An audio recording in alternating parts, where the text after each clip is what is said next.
શું તમે પણ બેંકની એપ ખોલો છો અને જાતના પોપઅપ કે લોન લેવાના મેસેજથી કંટાળી ગયા છો અને ખબર પણ ના હોય ને ખાતામાંથી પૈસા કપાઈ જાય છે? તો તમારા માટે એક જોરદાર સમાચાર છે. રિઝર્વ બેંક ઓફ ઇન્ડિયા એટલે કે આરબીઆઈએ હવે બેંકો સામે એકદમ કડક બની ગઈ છે અને સામાન્ય લોકોના હિતમાં એક મોટો નિર્ણય લીધો છે. આરબીઆઈએ તમામ બેંકોને એક કડક આદેશ આપ્યો છે કે તેઓ તેમની વેબસાઇટ અને મોબાઈલ એપ પરથી તમામ ડાર્ક પેટર્ન હટાવી દે. હવે આ ડાર્ક પેટર્ન શું છે? ચાલો સમજાવી દઉં. તો આ એવી ડિઝાઇન કે ચાલાકી છે જેનાથી ગ્રાહકોને ગુમરાહ કરવામાં આવે છે, જેમ કે હિડન ચાર્જ છુપાવવા કે પછી તમારી જાણ બહાર કોઈ સર્વિસ ચાલુ કરી દેવી.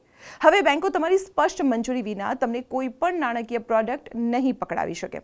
આરબીઆઈએ બેંકોને આ બધી ફસાવનારી ટ્રિક્સ હટાવવા માટે જુલાઈ 2026 સુધીનો સમય આપ્યો છે. એટલે કે ડિજિટલ બેન્કિંગ હવે વધુ સુરક્ષિત અને પારદર્શક બનશે અને તમારા પૈસા પણ સેફ રહેશે. શું તમારી સાથે પણ બેંકની એપમાં ક્યારે આવું થયું છે? કમેન્ટમાં જણાવો અને આ વિડીયો દરેક મિત્રો અને પરિવારજનો સાથે જરૂર શેર કરો. અને આવી જ મહત્વપૂર્ણ ઇન્ફોર્મેશન માટે આપ જોતા રહો સંદેશ ડિજિટલ.